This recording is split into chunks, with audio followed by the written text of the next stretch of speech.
ہماری خوش نصیبی ہے کہ معزز علماء کرام یہاں تشریف فرما ہے. حضور زیغم اسلام، ایک عظیم عالم دین، عظیم شخصیت، حضرت علامہ مولانا پیر سید مظفر حسین شاہ صاحب دامت برکاتہم العالیہ، آپ یہاں تشریف فرما ہیں. اور حضرت علامہ مولانا سمر عباس قادری صاحب آپ یہاں تشریف فرما ہیں. اور ثنا خاں بھی ماشاءاللہ، شاہ رخ بھائی اور حافظ احسن تشریف فرما ہیں. سب سے پہلے معزز علماء کرام کو السلام علیکم ورحمۃ اللہ وبرکاتہ. وعلیکم السلام ورحمۃ اللہ وبرکاتہ. شان سیدہ کائنات شہزادی کونین سیدتنا فاطمۃ الزہرا رضی اللہ تعالی عنہا. آج یہ ہمارا ٹاپک ہے، موضوع ہے، آج آپ کا یوم ہے، آج انتہائی مبارک یوم ہے، انشاءاللہ کمال کی نشست سجنے والی ہے. آغاز میں کچھ باتیں میں عرض کروں گا کہ ناظرین کرام اگر تاریخ کے اوراق پلٹ کر دیکھیں، فضیلتوں کے میناروں کا مطالعہ کریں، عظمت کی بلندیوں کو ٹٹولیں، آپ کو ہر جگہ ایک نام سب سے نمایاں، سب سے روشن، سب سے اعلیٰ نظر آئے گا، اور وہ نام سیدہ طیبہ زاہدہ عابدہ طاہرہ بی بی فاطمۃ الزہرا رضی اللہ تعالیٰ عنہا کا ہے. وہ جنہیں اللہ نے پاکیزگی عطا کی، وہ جنہیں نبی کریم صلی اللہ علیہ وآلہ وسلم نے اپنی جگر گوشہ کہا، وہ جنہیں جنت کی عورتوں کی سردار قرار دیا گیا. یہ کوئی عام عظمت نہیں، یہ وہ رفعت ہے جو کسی کو دنیاوی رتبے، جاہ و حشمت یا مال و دولت سے نہیں ملتی، بلکہ یہ اللہ کی خاص عطا ہے. یہ وہ مقام ہے جو کسی کے کردار، کسی کی قربانی، کسی کی پاکیزگی کی بنیاد پر عطا ہوتا ہے. اور سیدہ پاک تو ان تمام صفات کا مجسمہ تھی. سبحان اللہ. ترمذی شریف حدیث نمبر 3788 کی روایت ہے کہ نبی کریم صلی اللہ علیہ وآلہ وسلم نے فرمایا، فاطمہ جنت کی عورتوں کی سردار ہے. سبحان اللہ. یہ محض کوئی تمغہ نہیں، بلکہ یہ عظمتوں کا وہ عظیم اور بلند جھنڈا ہے کہ جس کے نیچے قیامت کے دن تمام عظیم خواتین جمع ہوں گی، اور ان کی ملکہ سیدہ فاطمۃ الزہرا رضی اللہ عنہا ہوں گی. یہ وہ ہستی ہیں کہ جنہیں دیکھ کر نبی کریم صلی اللہ علیہ وآلہ وسلم کھڑے ہو جاتے، ان کے لیے اپنی چادر بچھاتے، ان کا بہترین استقبال کرتے. ناظرین یہ وہ ہستی ہیں کہ جن کی خوشنودی نبی کی خوشنودی اور جن کی ناراضگی نبی کی ناراضگی ہے. صحیح بخاری شریف حدیث نمبر 3714 میں ہے کہ رسول اللہ صلی اللہ علیہ وسلم نے فرمایا، فاطمہ میرے جگر کا ٹکڑا ہے، جس نے اسے تکلیف دی اس نے مجھے تکلیف دی. سوچیں، جس ہستی کے بارے میں یہ کلمات کہے جائیں اس کی فضیلت کا کیا عالم ہوگا، وہ کتنی معزز ہوگی، وہ کتنی محترم ہوگی، اور وہ کتنی اعلیٰ ہوگی. ناظرین سیدہ پاک رضی اللہ تعالیٰ عنہ کی ذات مبارکہ کسی ایک صفت تک محدود نہیں. وہ عبادت میں کامل، زہد میں بے مثال، صبر میں پہاڑ، اور قناعت میں بے نظیر، عفت و حیا میں سب سے آگے، دنیا کی بے رغبتی میں سب سے نمایاں، اور سخاوت میں سب سے بلند تھیں. وہ جو فاقے کرتی تھی لیکن در پر سائل آتا تو آخری نوالا بھی دے دیتی تھی. وہ جو خود تو چکی پیستے پیستے ہاتھ زخمی کر لیتی تھیں لیکن زبان پر کبھی شکوہ نہیں آتا تھا. وہ جو دنیاوی نعمتوں کی طرف کبھی آنکھ اٹھا کر بھی نہیں دیکھتی تھیں لیکن ان کی دعاؤں سے پوری امت فیض پاتی تھی. آپ کی فضیلتیں اس بات کی گواہ ہیں کہ بی بی فاطمۃ الزہرا رضی اللہ عنہا کا مقام کوئی عام مقام نہیں، بلکہ یہ جنت کی بلندیوں کا وہ مینار ہے کہ جس کی روشنی ہر دور میں اہل ایمان کے قلوب کو منور کرتی رہے گی. تو آئیے آج اس عظیم ہستی کے فضائل بھری زندگی کے چند گوشے جاننے اور ان سے سیکھنے کی سعادت حاصل کرتے ہیں. الحمدللہ ہمارے ساتھ معزز علماء کرام تشریف فرما ہے، اور میں سب سے پہلے گزارش کروں گا حضور زیغم اسلام سے حضرت شان سیدہ پاک، فضائل سیدہ پاک کے حوالے سے آج ہم نے گفتگو کرنی ہے. پہلا سوال یہ تھا بالخصوص اس پیرائے میں کہ نبی کریم صلی اللہ علیہ وآلہ وسلم کی نسبت یقیناً کسی بھی واسطے سے مل جائے تو وہ شرف و فضیلت ہے، لیکن نبی کریم صلی اللہ علیہ وآلہ وسلم کی آل میں شامل ہونا، میں چاہوں گا اس نسبت کا تذکرہ کیا جائے اور ساتھ اس بات پر بھی روشنی ڈالی جائے کہ کیا نسب سے کوئی فائدہ نہیں ہوتا جو عمومی طور پر بعض اوقات کچھ لوگ یہ کر جاتے ہیں. یہ ارشاد فرمائیے گا. بسم اللہ الرحمن الرحیم. رب اشرح لی صدری ویسر لی امری واحلل عقدۃ من لسانی یفقہوا قولی. پارہائے صحف غنچہائے قدس اہل بیت نبوت پہ لاکھوں سلام، واہ واہ واہ، سبحان خون خیر الرسول سے ہے جن کا خمیر، ان کی بے لوث طینت پہ لاکھوں سلام، سبحان آب تطہیر سے جس میں پودے جمے، اس ریاض نجابت پہ لاکھوں سلام، سبحان اللہ، سبحان نور بنتے نور زوجے نور ام نور، نور مطلق کی کنیز اللہ رلہنا نور کا۔ آج اللہ رب العالمین جل وعلا حافظ صاحب آپ کی توسط سے ہمیں یہ سعادت بخش رہا ہے کہ ہم سیدۃ النساء اہل الجنہ، واہ واہ واہ، سیدۃ النساء ہذہ الامہ، سیدۃ النساء العالمین بطول زہرا صلوات اللہ علی ابیہا وعلی بالہا وابنیہا وعلیہا کے ذکر مناقب کو سننے کی سعادت پا رہے ہیں۔ الحمدللہ۔ آپ کا یہ سوال کہ نسب کی اہمیت کے حوالے سے، جی حضور، دیکھیے اس کی شرعی حیثیت تو میں اس انداز میں عرض کروں جو امت کا اجماعی موقف ہے کہ ایمان کے بعد نسب کی عظمت و قدر ہے، یعنی مدار افضلیت ایک مومن کے لیے جو ہے وہ اصلاً نسب نہیں ہے، اصلاً اس کے لیے وہ ایمان ہے۔ بہت اچھے، لیکن سبحان اللہ۔ ایمان کے ساتھ اگر نسب اعلیٰ ہو تو شریعت مطہرہ کے اندر اور قرآن و سنت حضور سید عالم کے دین مبارکہ کے اندر اس کی قدر و شان دیگر اور لوگوں کے مقابلے میں رفیع اور بلند ہوتی ہے۔ ایک تو میں نے قانون آپ کے سامنے پیش کر دیا کہ افضلیت کا مدار ایمان ہے، اور ایمان کے ساتھ اگر نسب عالی ہو تو پھر اس کے قریب کوئی نہیں پہنچ سکتا رفعت اور مقام میں جو اللہ رب العالمین جل وعلا نے خصوصیت سے جو مقام عطا فرمایا۔ اس پر قانون حافظ صاحب قبلہ بخاری اور مسلم کی حدیث میں جناب رسول کریم صلی اللہ علیہ وسلم نے اس ضابطے کو ذکر کیا، صحیح، اور ذکر کرتے ہوئے حضور سید عالم نے شاہ فرمایا الناس معادن، لوگ ایک طرح نہیں ہوتے ہیں، نسلیں ہوتی ہیں، قبائل ہوتے ہیں، تو جیسا نسلیں مختلف ہیں، جیسے قبائل مختلف ہیں، ویسی عادات بھی مختلف ہوتی ہے، مزاج بھی مختلف ہوتا ہے۔ صحیح، اگر نسب کی، بعض لوگ کہتے ہیں جناب نسب اور نسل میں کچھ نہیں ہوتا، میں نے کہا یہ آپ کیسے بات کرتے ہیں؟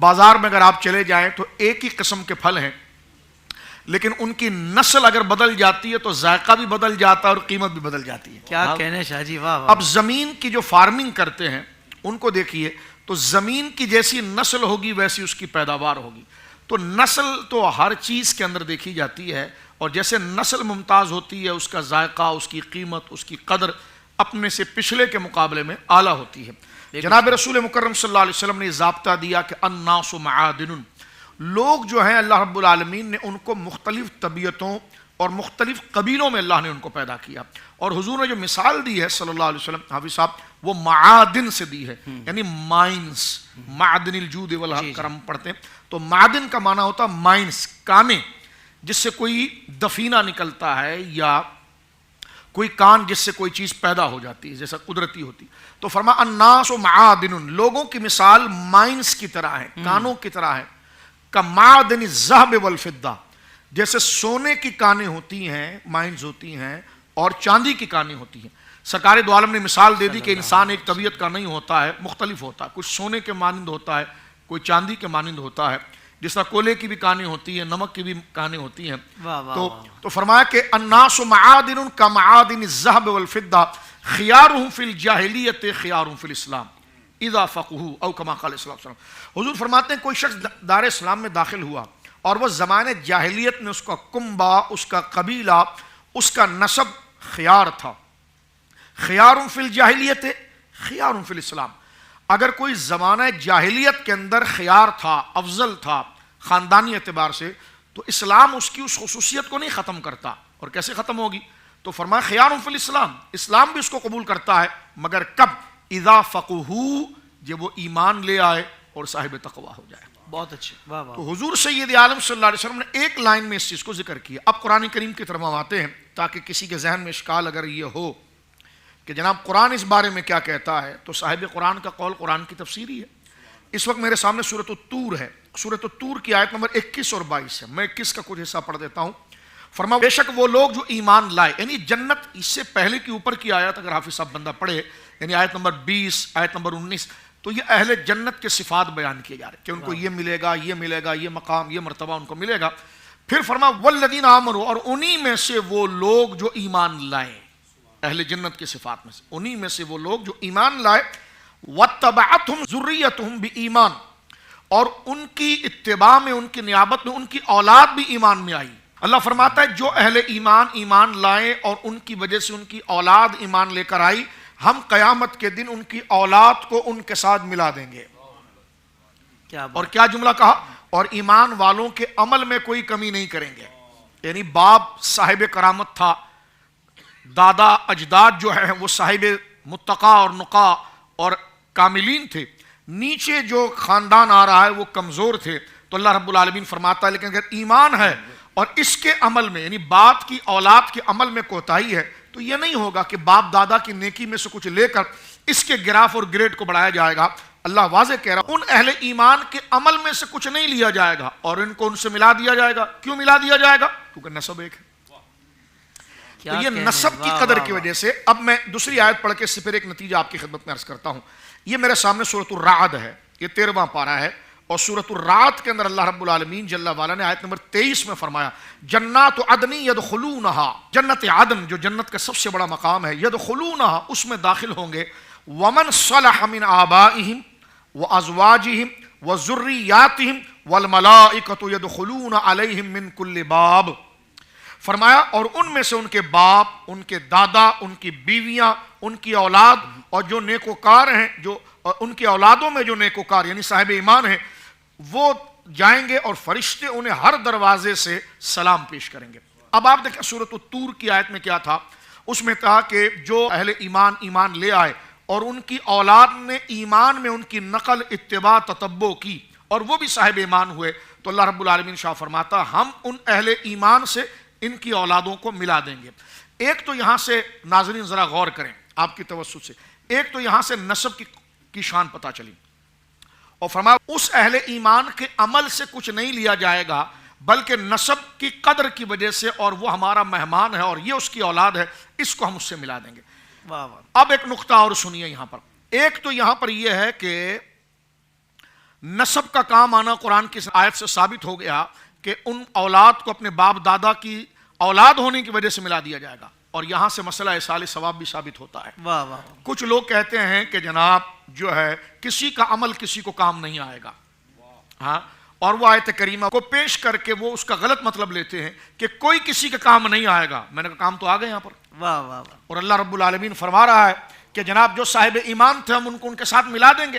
تو یہاں پر دیکھیں ایک تو نسب کا فائدہ ہے اور باپ کا عمل ہے وہ اس کو مل رہا ہے، باپ ہے وہ اس کے کام آ رہا ہے، جیسے قرآن کریم میں آیا الاخلاء یومئذ بعضهم لبعض عدو الا المتقین، کہ گہرے سے گہرے دوست قیامت کے دن گہرے سے گہرے دشمن ہو جائیں گے، مگر جو ایمان کی وجہ سے دوست ہوں گے وہ جو ہے وہ دشمن نہیں ہوں گے۔ تو اب آپ دیکھیں یہ دوستی کام آ رہی ہے، کوئی کسی کا کام نہیں آئے گا تو بھائی نماز جنازہ کیوں پڑھتے ہو؟ تو نماز جنازہ بھی میت کا عمل تو نہیں ہے، وہ تو آپ کا عمل ہے۔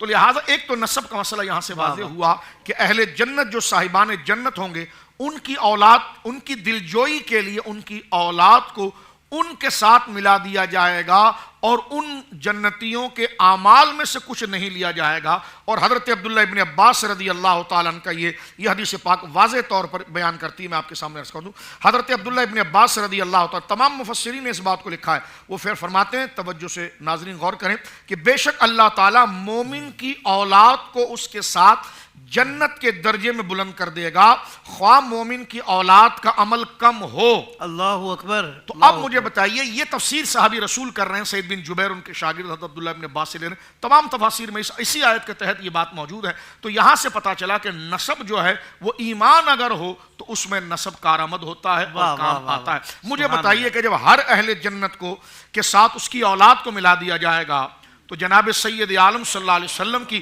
نسبت سے تو وہ جنتی ہوا تھا، تو سرکار کی اولاد کس مقام پر ہوگی، اور جناب رسول کریم صلی اللہ علیہ وسلم کی اولاد امجاد کا مرتبہ الہ یوم قیامت جتنے آئیں گے وہ کہاں پر ہوں گے۔ تو اس سے سادات اور اہل بیت اعظام کے مرتبے اور مقام کا پتہ چلتا ہے کہ ہر بچہ اپنے دادا کے ساتھ ہوگا اور حضور کی اولاد جو ہے وہ حضور کے ساتھ ہوگی۔ یہ قرآن مجید نے یہاں پر ذکر کر دیا۔ بخاری شریف میں اگر آپ دیکھیں تو میں نسب پر ایک بات عرض کر دیتا ہوں۔ حضرت سیدنا ابو بکر صدیق رضی اللہ تعالیٰ عنہ کے سامنے حضرت مولا شیر خدا تھے، ایک طویل حدیث ہے، اس میں حضرت سیدنا ابو بکر صدیق رضی اللہ عنہ نے یہ جملہ کہا حضرت مولا کائنات سے، اور کہا کہ خدا کی قسم علی، مجھ ابو بکر کو اپنی اولاد سے زیادہ عزیز اور محبوب وہ اولاد ہے جو رسول اللہ صلی اللہ علیہ وسلم کی اولاد ہے۔ تو یہاں پر بھی آپ دیکھیں محبت کا بڑھ جانا اور اپنی اولاد پر ترجیح دینا، اس کی وجہ کیا تھی؟ جناب رسول اللہ صلی اللہ علیہ وسلم کا نسب مبارک تھا، اور نسب کی تو بڑی قدر ہے۔ بات کو ختم کرتے ہوئے میں عرض کرنا چاہتا ہوں کہ بخاری شریف کتاب الوحی میں جو آخری حدیث ہے، اور وہ حدیث جو جناب سید عالم صلی اللہ علیہ وسلم کا تعارف اس وقت کے سپر پاور یعنی ملک روم اور قیصر روم جو تھا یعنی رومن امپائر، اس کے سامنے جب ہوا، جب سرکار علیہ السلام کی فتوحات کا سلسلہ آگے بڑھنے لگا، تو جس وقت 6 ہجری ہوئی اور صلح حدیبیہ ہوا، اس میں یہ بات طے پا گئی تھی کہ 10 سال تک ہم آپس میں جنگ نہیں کریں گے۔ صحیح۔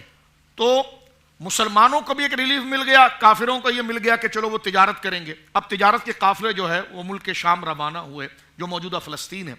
اس زمانے میں، ذرا میں تھوڑا ڈیٹیل اس لیے کر رہا ہوں تاکہ ناظرین اس کو پکڑ سکیں اور بات کو سمجھ سکیں، قیصر روم کی لڑائی کسرا کے ساتھ تھی، اور کسرا تقریباً اس پر فتح حاصل کر چکا تھا، لیکن قیصر روم جیت گیا۔ جیتنے کی وجہ سے جو ہرقل تھا قیصر روم، وہ شکرانے کے لیے چاہتا تھا کہ میں ایلیا آؤں یعنی فلسطین آؤں اور بیت المقدس آ کر میں اللہ کا شکریہ ادا کروں۔ تو وہ اٹلی سے چلا ہے ملک شام کی طرف۔ اب جب وہ وہاں پر پہنچا تو حضور علیہ السلام کی خبر اس کو پہنچ رہی تھی کہ ایک شخصیت ہے جس نے نبوت کا دعویٰ کیا ہے اور وہ دن بدن فتوحات کے درجے طے کر رہے ہیں۔ تو اس کو گھبراہٹ ضرور ہوئی کہ جناب یہ کیا ہو رہا ہے۔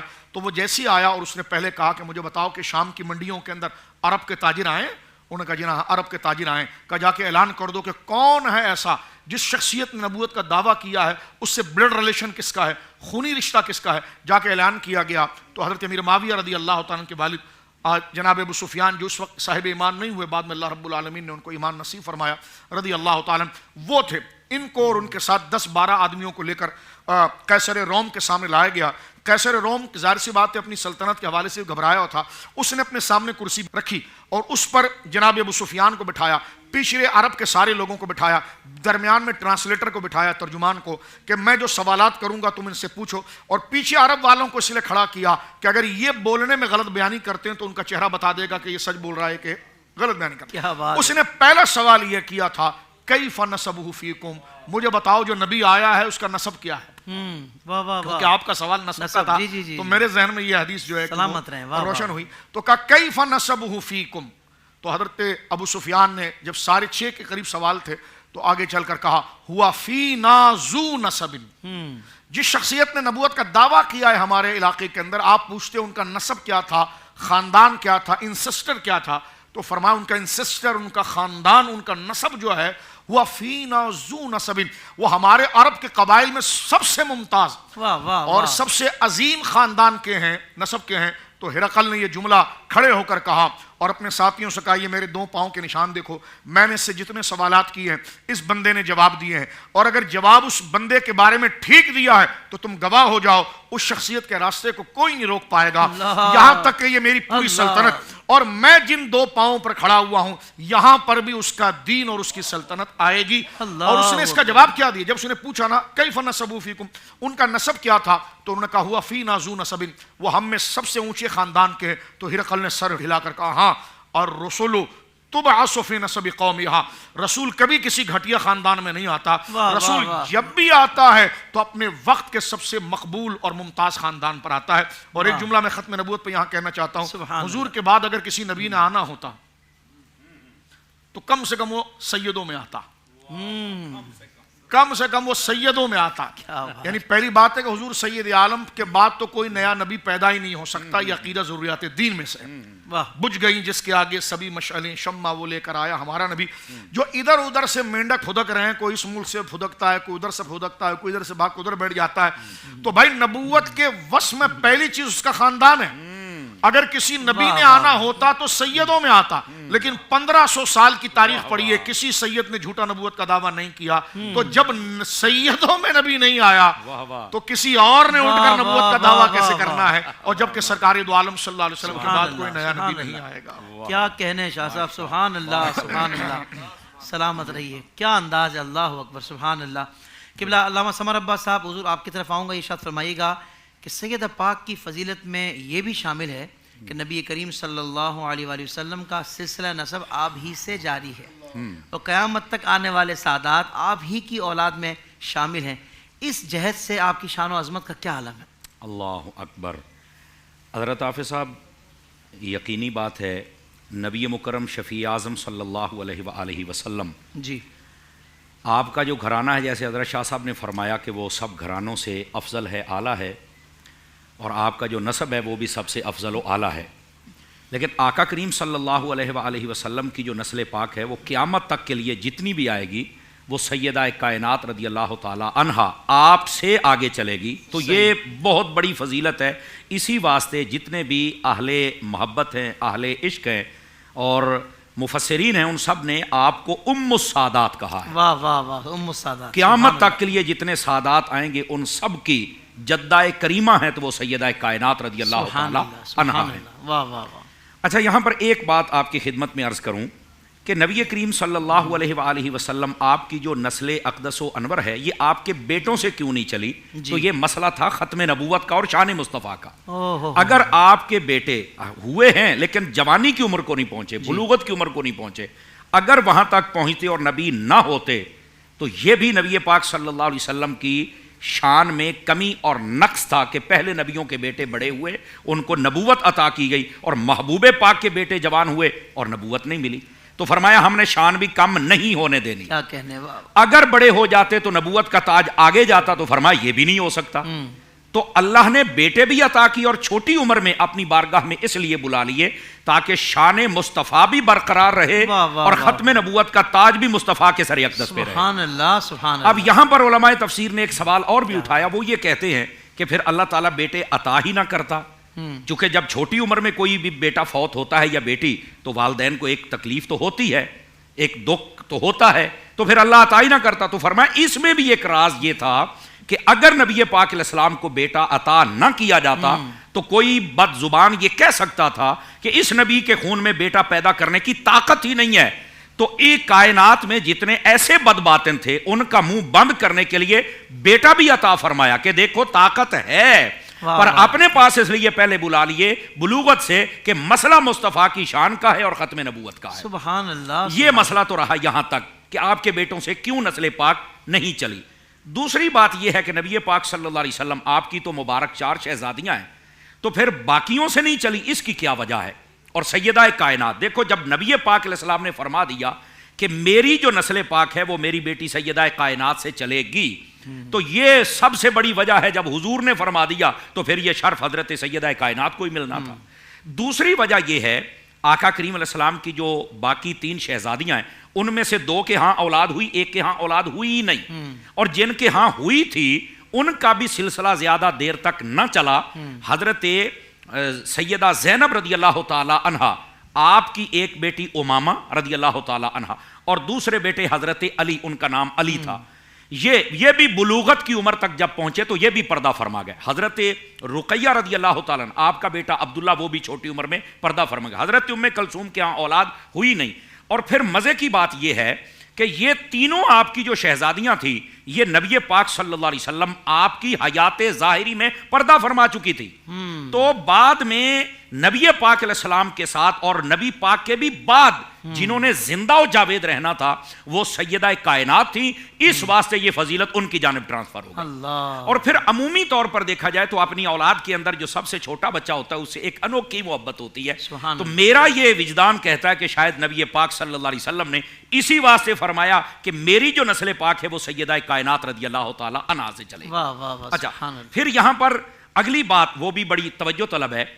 رحمت عالم صلی اللہ علیہ وسلم نے جب یہ فرمایا نا کہ جو بھی ماں کا بیٹا ہوتا ہے اس کا نسب اس کے باپ سے چلتا ہے، یا پھر اولاد آدم میں سے جو بندہ ہے اس کا نسب اس کے باپ سے چلتا ہے، لیکن فرمایا جو اولاد فاطمہ ہے اس کے لیے یہ قانون نہیں ہے، ان کا ولی بھی میں ہوں، ان کا اسبہ بھی میں ہوں اور ان کا والد بھی میں ہوں۔ یہ تینوں روایت کے اندر لفظ موجود ہیں۔ اور یہاں پر یہ جہاں پر مسند شریف میں حدیث شریف موجود ہے، طبرانی شریف میں حدیث شریف موجود ہے، یہ جہاں پر امام حاکم نے اس کو لیا ہے، جامع الصغیر کے اندر یہ روایت موجود ہے، وہاں پر ایک بڑی خاص بات ہے جس کو لوگ بتاتے نہیں۔ یہ جو سیدہ پاک کی فضیلت ہے جو نبی پاک علیہ السلام نے ارشاد فرمائی کہ میری نسل پاک وہ سیدہ پاک سے چلے گی، یہ حدیث کو روایت کرنے والے ہی حضرت فاروق اعظم رضی اللہ تعالیٰ عنہ۔ اللہ سبحان اللہ، تو یہ حضرت سبحان فاروق اعظم کا نام بھی تو بتاؤ نا، پوری حدیث تو پڑھو نا۔ واہ واہ واہ، اچھا یہی تو وجہ تھی کہ جب حضرت فاروق اعظم کو یہ فضیلت پتہ چلی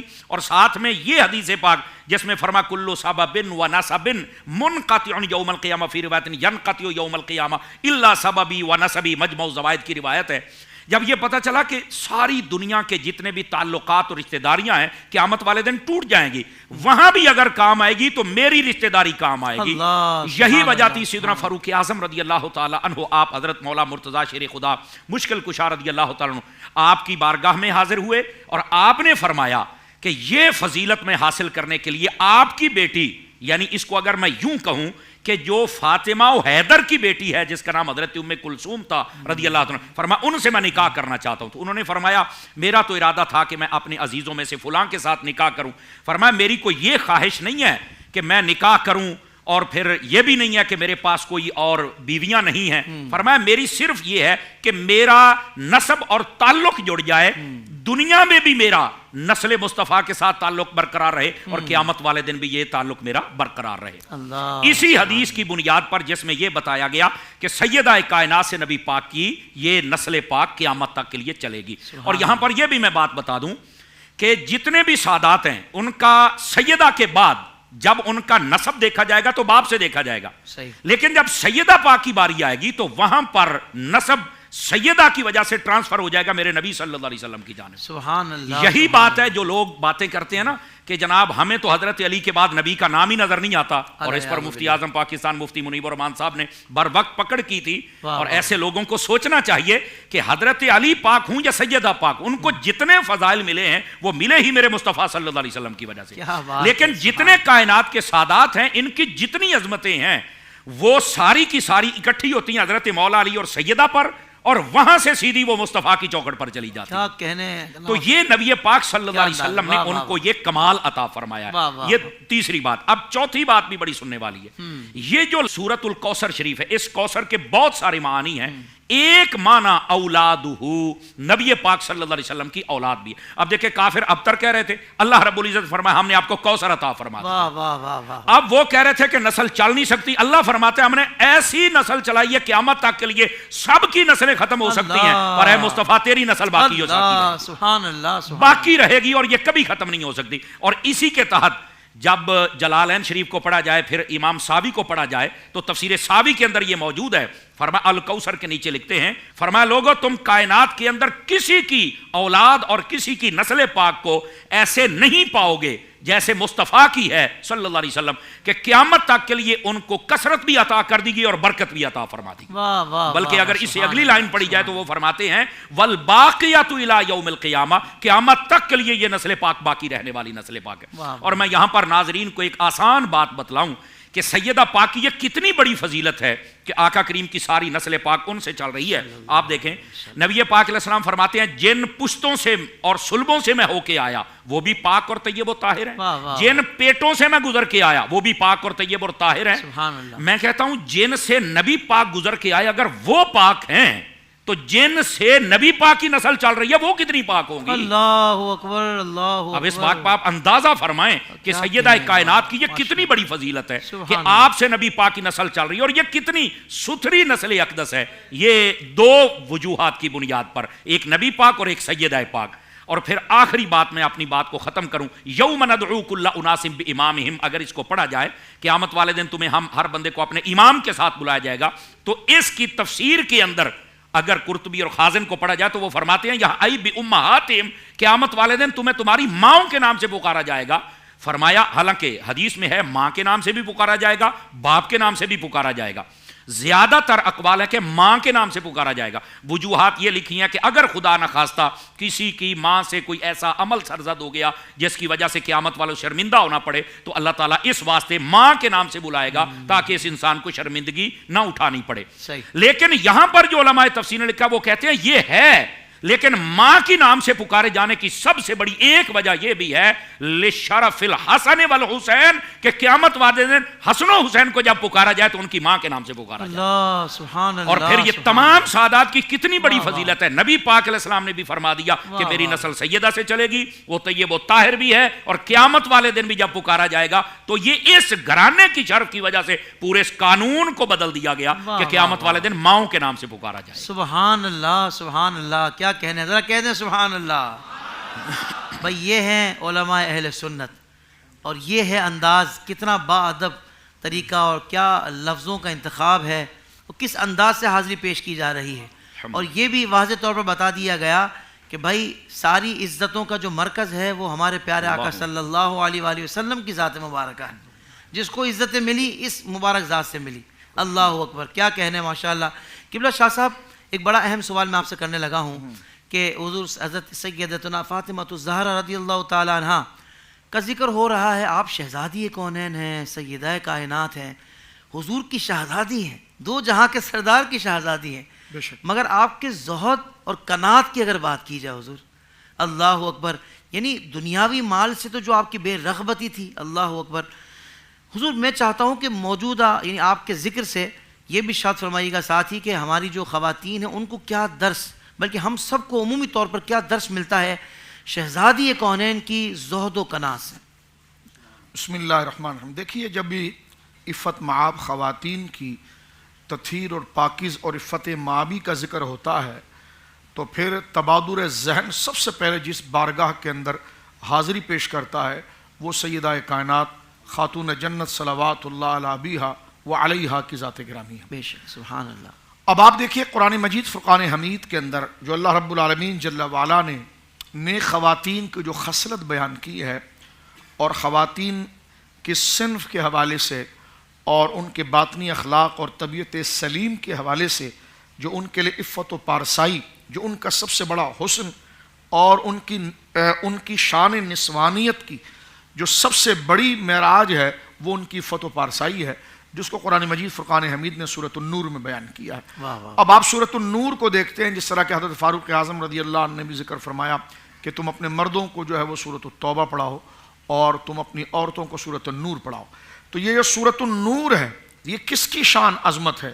یہ سیدہ زہرا پاک اور سیدہ عائشہ صدیقہ رضی اللہ تعالیٰ عنہ کی شان عظمت۔ اللہ رب العالمین جل وعلا نے ان کی پارسائی، ان کی سچائی، جس طرح علامہ صاحب ابھی ذکر فرما رہے تھے جزاکم اللہ واحسن الجزاء، نسب مبارک کی تطہیر کی۔ اب آپ دیکھیں میری ماں سیدہ خدیجۃ الکبریٰ رضی اللہ تعالیٰ عنہ، زمانہ جاہلیت کا وہ دور ہے لیکن آپ کا لقب مبارک طاہرہ ہے۔ واہ واہ واہ۔ اور عرب کے اس جہالت کے اندر آج جہالت یعنی اتنے مقام پر پہنچی ہوئی ہے، الیاذ باللہ، اللہ ہمیں ان خصلتوں سے محفوظ فرمائے۔ جناب سید عالم کا جو دور، اس سے قبل کا جو دور ہے، یعنی زمانے جاہلیت کا جس کو دور کہا جاتا ہے، اس کے اندر کون سی ایسی برائی ہے جو اس معاشرے کے اندر نہیں ہے؟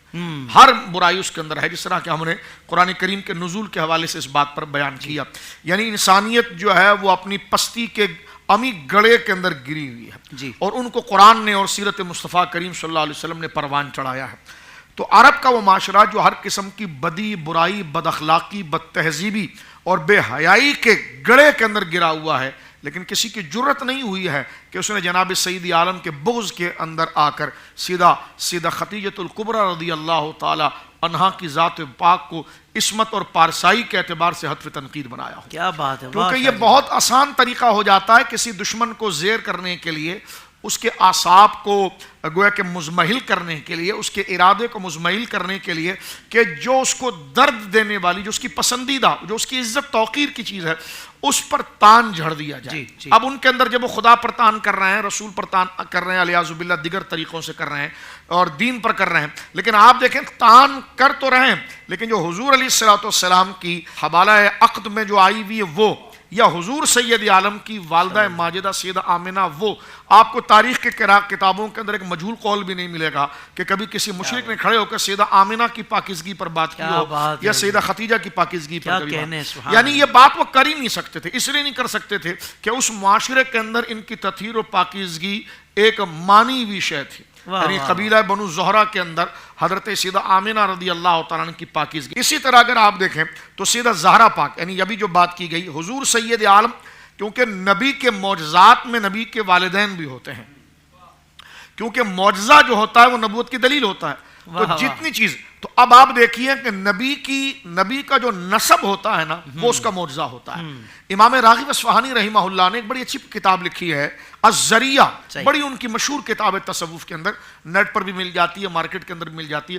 اس میں انہوں نے لکھا ہے کہ نبی کو اللہ رب العالمین جو معجزے دیتا ہے نا وہ تو ہزاروں قسم کے ہوتے ہیں، لیکن اگر آپ اس کو کسی مقسم میں، کسی ٹائپ میں، کسی قسم میں لا کر سمرائز کریں گے تو وہ دو بنتے ہیں، ایک نبی کے حسب کا معجزہ اور ایک نبی کے نسب کا معجزہ. تو نبی کے والدین جو ہوتے ہیں وہ نبی کے معجزات میں سے ہوتے ہیں. جس طرح علامہ صاحب نے ابھی حدیث پڑھی ہے، سرکار دو عالم صلی اللہ علیہ وسلم نے ڈائریکٹ یہ نہیں بات کی، حضور سید عالم نے یہی فرمایا کہ جب اللہ رب العالمین نے قبیلے بنائے تو سب سے اچھے قبیلے میں مجھے رکھا، جب برادری بنائی تو سب سے اچھی برادری میں مجھے رکھا، اور جب اللہ رب العالمین نے نسلیں بنائیں تو سب سے اچھی نسل میں مجھے رکھا. تو یہ جو حضور علیہ الصلوۃ والسلام ذکر فرما رہے ہیں یہ اپنے مخالفین اور اپنے مؤیدین دونوں کو بتا رہے ہیں کہ یہ جو میں تمہارے سامنے بیان کر رہا ہوں، یہ جو سلسلہ میرے آنے کا ہے، یہی میری شرافت، یہی میری نبوت، یہی میری رسالت کا ایک بولتا منہ بولتا ثبوت ہے. سبحان اللہ. سیدہ زہرا پاک رضی اللہ عنہ، حضور سید عالم جن سے آئے وہ پاک ذات، حضور کے حوالے عقد میں جو آئیں وہ تطہیر اور پاکیزگی کے اندر، اور ان کے صدف مقدسہ سے جو اولاد آئی سیدہ زہرا پاک، ان کی پاکی و تطہیر. یہاں پر آپ دیکھیں، میں سوچ رہا تھا کہ نبی کی سلسلے کے اندر ان پاکیزوں کا ذکر آیا. حضرت ام المومنین حضرت عائشہ صدیقہ رضی اللہ تعالیٰ عنہ پر منافقین نے تان کر دیا تھا، ان کی عفت و پارسائی پر تان کیا. جب ان کی عفت و پارسائی پر تان کیا تو میں کہتا ہوں یہ تان کرنا، ان کی عظمت کو بیان کرنے کا ایک عظیم طریقہ سامنے آیا کہ قرآن کی 18 آیتیں اللہ رب العالمین جل وعلا نے سیدہ عائشہ پاک کی تطہیر اور پاکیزگی پر بیان کر دی، اور یہ بتا دیا کہ جن کے خلاف تم نہیں بول پائے ان کے لیے تو تمہارے ذہنوں کے اندر ایک رعب موجود تھا، لیکن تم نے میرے حبیب کی زوجہ کے بارے میں بات کی ہے تو ان کی گواہی پھر علاقے والے لوگ نہیں دیں گے، نہ کوئی تاریخ کا سلسلہ دے گا، بلکہ ان کی پارسائی کو بیان کرنے والا اللہ رب العالمین خود ہوگا. اور قیامت تک قرآن پڑھا جائے گا، اور قرآن کی ترتیب کے ساتھ یہ 18 آیتیں، ایک نہیں، قرآن پہلے تو قرآن میں ذکر آیا، پھر اشارے میں نہیں آیا، عبارت میں آیا، پھر ایک آیت میں نہیں آیا، 18 آیتوں کے اندر آیا ہے. یہ جناب سید عالم کے نسب، آپ کی مساہرت، آپ کے سسرائیلی اور آپ کی زندگی مبارکہ کے دیگر پہلو کو شریعت مطہرہ نے اس کو کور کیا. تو حضرت سیدہ زہرا پاک رضی اللہ تعالیٰ عنہ جو ہیں وہ آیت تطہیر کی مصداق اول ہیں. ایک بات آپ جو ہیں وہ سورۃ النور کے اندر جو خواتین عفت معاف، خواتین کے جو مقام بیان کیے گئے ہیں ان میں آپ فرد کامل شخصیت ہیں، اور آپ کی پارسائی کا حال تو یہ ہے اللہ اکبر. جس طرح کے ذکر کیا گیا کہ آپ کا جب وصال مبارک کا وقت قریب آیا تھا تو آپ نے حضرت سیدہ اسماء بنت عمیس جو حضرت ابوبکر صدیق رضی اللہ تعالی عنہ کی زوجہ محترمہ تھی. اب کہاں پھڈے فسادات کی باتیں، اپنی طرف سے لمبی چوڑی باتیں کرتے ہو. حضرت سیدہ زہرا پاک کی آخری عمر شریف میں جو خدمت اور خاص خدمت جس کو ہم نگاہ جھکا کر ادب کے ساتھ بات کریں گے، وہ تمام جن کے شرف انجام میں آئی ہے وہ حضرت ابوبکر صدیق کی زوجہ حضرت اسماء بنت عمیس سے ہے. یہاں تک کہ تمام معاملات جو ایک میت کے ساتھ کیا جاتا ہے، وصال کے ساتھ کیا جاتا ہے، ان تمام مرحلوں کے ساتھ جن کو یہ شرف حاصل ہو رہا ہے خدمت کا وہ سیدہ اسماء ہے. تو حضرت ابوبکر کو نہیں پتا یہ کہاں جا رہی ہیں، ان کو نہیں پتا یہ کن کی زوجہ ہیں. تو اب آپ دیکھیے کہ آج بیوی اور شوہر کے اندر ایک احترام کا اور ذمہ داری کا اتنا بڑا پہلو ہے، تو وہ تو قریب زمانے کا دور ہے، اس میں کس قدر حیا، لحاظ، توقیر شوہر کی اور اپنے گھر کی وہ کس درجے پر ہوگی. تو پتہ چلا یہ سیدہ زہرا پاک کی خدمت کے لیے جو جا رہی ہیں وہ ان کا اپنا بھی شوق ہے، لیکن اس میں اجازت تفویض جو ہے وہ حضرت سیدنا ابوبکر صدیق رضی اللہ عنہ کیا کہنے اور حضرت مولا علی کو نہیں پتا کہ کن کی زوجہ آ رہی ہیں. تو اب آپ دیکھیں آخری انجام جو معاملات کیے ہیں وہ دو شخصیات نے کیے ہیں، ایک حضرت مولا مرتضیٰ شیر خدا نے اور ایک حضرت ابوبکر صدیق رضی اللہ تعالی عنہ کی زوجہ محترمہ حضرت اسماء نے کی ہے. اور آپ نے اس وقت یہ بات حضرت اسماء سے کی تھی. اب دیکھیں پارسائی کے اعتبار سے میں بہنوں سے کہنا چاہتا ہوں کہ ہم اپنے بچیوں کا جو نام رکھتے ہیں وہ سیدہ پاک کے نام پر رکھتے ہیں، ٹھیک ہے، حضرت عائشہ پاک کے نام پر رکھتے ہیں، اور رکھنا چاہیے، یہ بہت بڑی سعادت و کرامت ہے. لیکن اس کے بعد ہم ان کی تربیت لیتے ہوئے ان کے ناموں کو کیوں بھول جاتے ہیں؟ میں ایک شادی کے اندر گیا نکاح پڑھانے کے لیے. جب میں وہاں پر پہنچا تو ایک چھوٹی سی بچی تھی. لیکن اس نے لباس ایسا پہنا ہوا تھا کہ میں آپ کے مائک پر یعنی کیمرے کے سامنے نہیں ذکر کر سکتا. اللہ. جب میں نے دیکھا آج بچی جو تھی وہ 1.5 سال یا 2 سال کی ہوگی, تو میں نے اس کے والد سے کہا یہ آپ, میں نے نام پہلے پوچھا کہ نام کیا ہے, تو نام انہوں نے سیدہ کا ذکر کیا. اور میں نے کہا لباس کیسا ہے, تو مجھ سے کہنے کہ بچی تو غیر مکلف ہے. میں نے کہا آپ تو مکلف ہیں. آپ نے جب نام رکھنا تھا تو کتنی تگ و دو کی آپ نے, ایک ایک نام کو آپ نے چنا, ہاں, اور آپ نے انتخاب بھی کیا تو سیدہ خاتون جنت کا کیا.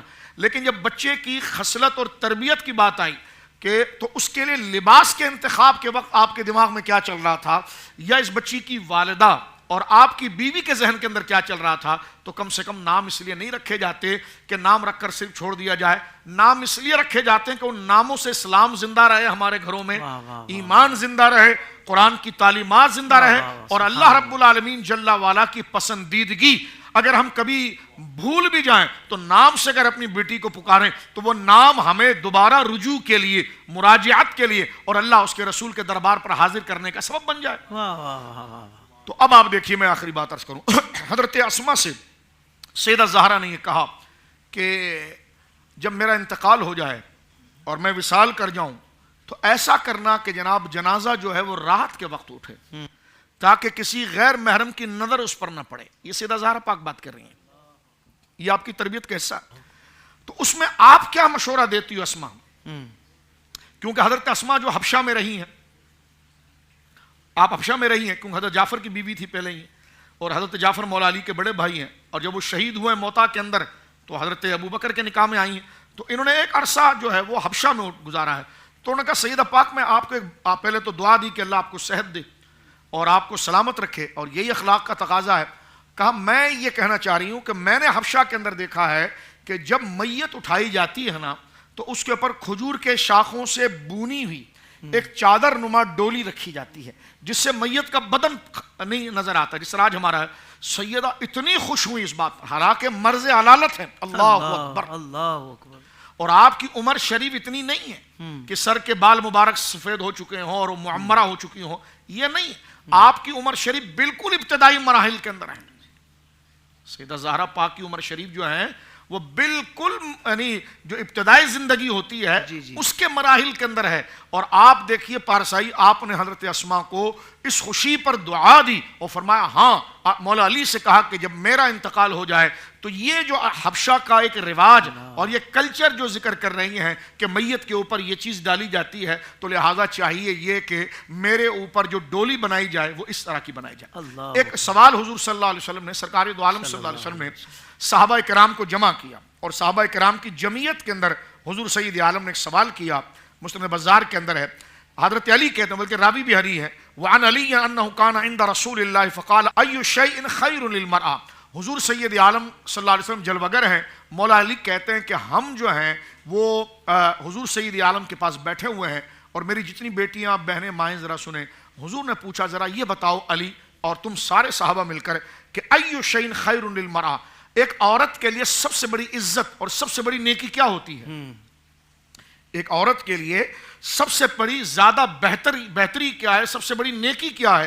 تو صحابہ کہتے ہیں فسکتو, ہم سارے کے سارے خاموش ہو گئے کہ اس کا کیا جواب دیں کہ ایک عورت کے لیے سب سے بڑی عزت کا مقام کیا ہے, ایک عورت کی سب سے بڑی نیکی کیا ہے, ایک عورت کے لیے سب سے بڑا بہترین پہلو کیا ہے.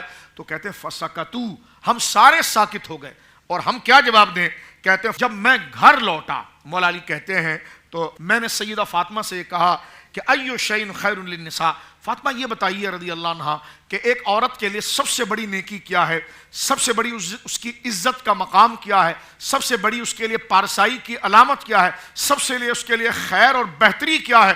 تو سیدان ابھی جس کو کہتے ہیں نا ہمارے محاورے میں کہ ایک سیکنڈ لینا, ایک سیکنڈ کہے بغیر آپ نے فرمایا کہ وہ یہ ہے کہ کوئی مرد ان کی طرف نہ دیکھے, کوئی مرد عورت کی طرف نہ دیکھے, یعنی عورت کا لباس اور حلیہ ایسا ہو کہ غیر مرد کی نظر جو اس عورت پر نہ پڑے.